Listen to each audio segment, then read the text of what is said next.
Maintenant, après, je vais te poser la question de savoir, il y a des personnes, par exemple, qui me posent souvent Toi, je ne sais pas si ça t'arrive aussi de dépenser parfois beaucoup. Si. Voilà. Mais je vais te demander, je vais te poser une question simple. Pourquoi est-ce que tu dépenses? Le clan d'amis. Le clan d'amis. Le clan des personnes avec qui je marche. Avec qui tu marches. Exactement. Ça peut aussi être le plaisir de la chair. Oui. Le plaisir épicurien, manger, boire, oui. s'amuser. Est-ce que si je te demande par exemple actuellement, quelle est la dépense sur laquelle, quelle est la chose sur laquelle tu dépenses le plus? Tu me diras quoi? L'alcool et la femme. L'alcool et la femme. C'est magnifique, j'ai envie d'applaudir pour toi. J'ai envie d'applaudir pour toi parce que tu ne peux pas devenir riche avec ça. C'est pas possible.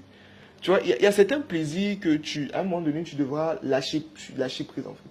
Tu vois, les dépenses en fait, ce qui me plaît déjà, c'est que tu sais où tu dépenses. Parce que la première étape pour apprendre à résoudre un problème, c'est de reconnaître d'où vient le problème. Tu vois, si tu connais déjà que effectivement la bière et les femmes qui me font dépenser plus d'argent, ça c'est super. Maintenant, il faudra comprendre comment enlever ça. Et ça, c'est la reprogrammation financière. On va en venir. D'accord? Donc, maintenant, comment et pourquoi est-ce que donc déjà, comment est-ce que tu dépenses ton argent? Tu me parles, tu m'as dit les filles, le plaisir, etc. Et maintenant, pourquoi tu le fais? Déjà, ça c'est, je vais dire, déjà pour me faire plaisir. Pour te faire plaisir. De un, de deux, pour m'amuser avec les amis. Pour t'amuser avec les amis. Donc tu vois en fait que tes dépenses sont émotionnelles. Exactement. Totalement émotionnelles. Et avec une dépense émotionnelle, on ne s'en sort pas. On ne peut pas construire un patrimoine financier, on ne peut pas impacter, comme tu as dit tout à l'heure. C'est impossible. Tu vois ce que je veux dire? Donc c'est la raison pour laquelle tu devras apprendre à briser tes émotions, apprendre à te dire non et à dire non aux autres.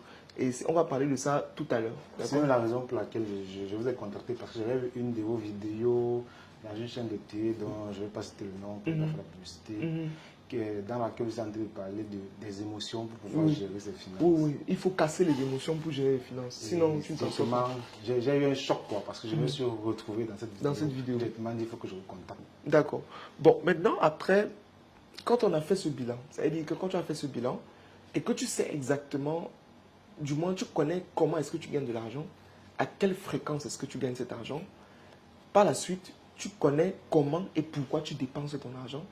Là maintenant, il faut maintenant passer à une phase extrêmement importante.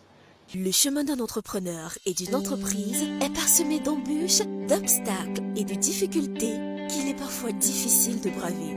Afin de venir à bout à toute entrave dans votre entreprise, de faciliter le développement de votre performance, faites-vous consulter, accompagné par Franck Nobossi et l'équipe expérimentée de Osha Mindset, peu importe votre situation géographique.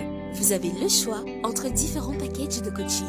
Classique à 15 000 francs CFA, standard à 30 000 francs CFA, premium à 80 000 francs CFA et gold à 150 000 francs CFA.